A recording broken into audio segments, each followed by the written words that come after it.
부동산 업계에도 많은 변화가 감지될 겁니다.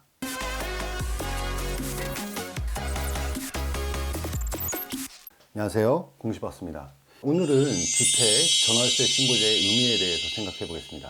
이 부동산 매매의 경우 노무현 정부 시절에 전면 실거래 신고 제도를 도입함으로써 실지 거래 가액으로 신고하고 등기사항 증명서에 매매 가격을 기록하게 되었습니다. 또한 실거래가를 바탕으로 취득세 및 양도소득세를 납부하도록 했죠. 그런데 이번에 이 문재인 정부에서는 전월세 신고제를 도입하려고 합니다.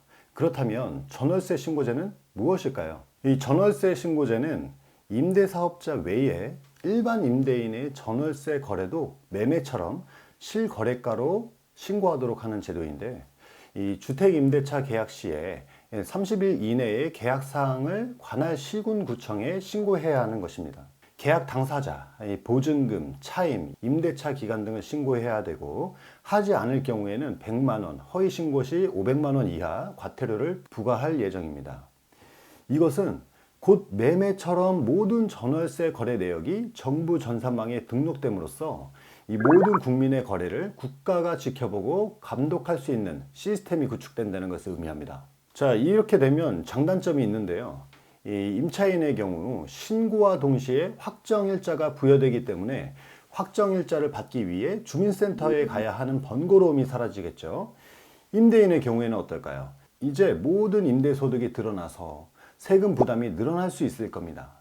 이 중개업자의 경우에도 마찬가지로 매매 거래에만 주로 사업소득을 신고했었는데요. 이제는 임대차 거래도 예외 없이 소득 신고를 해야겠죠. 자, 이 법안이 통과되면 이어서 전월세 상한제와 계약갱신 청구권 도입에 탄력이 붙을 것입니다.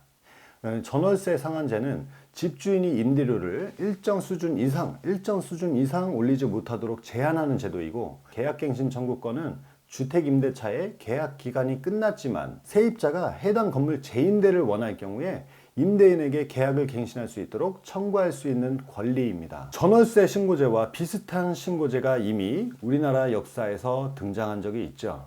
2006년 1월 1일에 전면 시행된 부동산 실거래가 신고제는 국가 입장에서는 엄청난 세금 수입이 발생했었습니다. 예를 들어서 실거래가 1억 원짜리 아파트의 경우 그 당시 기준 시가는 2천에서 3천만 원 정도였습니다. 부동산 실거래가 신고제가 시행되기 전에는 취등록세를 실거래가가 아닌 기준 시가의 4.6%에 해당되는 금액으로 납부했었고요. 하지만 실거래가 신고제로 바뀐 이후에는 기준 시가가 아닌 실거래가의 1.1%를 취등록세로 납부하게 됐습니다.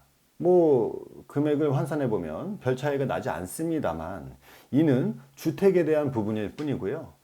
주택 이외의 부동산 취득세는 그대로 4.6% 정도를 기준 시가가 아닌 실거래가로 계산하기 때문에 국가 입장에서는 엄청난 세금 수입이 발생하게 됐죠. 그러니까 이 토지나 상가 건물들의 경우 실질 거래 가액에서 4.6%의 세금을 부담하게 된 거죠. 이는 국가 입장에서는 갑자기 추가로 평균 5배에서 10배 정도의 취득세 수입이 생기게 되었던 겁니다. 자, 이뿐만이 아닙니다. 이 양도소득세의 경우에도 이 실거래가 신고제에 영향을 받았는데요. 실거래가 제도가 전면 시행되기 이전에는 통상 1년 이상만 보유하고 있었다면 해마다 고시하는 건물 기준 시가나 토지 공시지가가 기준으로 양도차익을 계산해서 양도소득세를 납부하고 있었습니다. 이것이 무엇을 의미하는 거냐면요.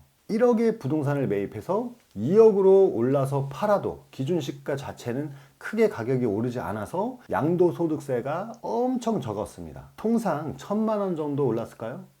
양도 차익이 1,000만 원이라면 양도소득세는 60만 원 정도만 냈다는 뜻입니다. 현재는 실질 거래가대로 신고하기 때문에 대략 1,500만 원에서 2,000만 원 정도의 양도소득세가 나오죠. 60만 원과 2,000만 원, 엄청난 차이죠. 어쨌든 실질 거래가로 양도소득세 납부가 이루어지면서 국가는 정말 엄청난 세수를 확보하게 되었던 겁니다. 그때 당시에 뉴스와 국세 자료를 본 기억이 있는데요. 2006년도에 거친 부동산 세금이 2005년도보다 10배 정도가 늘었다 해서 깜짝 놀랐던 기억이 있습니다. 한 가지를 더 추가하자면 그동안 사업소득에서 거의 자유로웠던 부동산 업자들도 본격적으로 사업소득을 납부하기 시작했다는 거죠.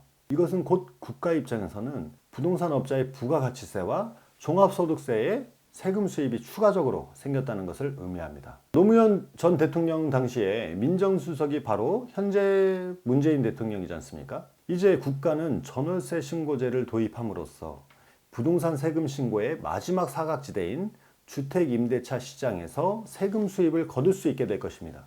이는 단순히 임대인 세금 납부뿐만이 아니라 공인중개사들의 사업소득세 납부와도 연관이 있습니다.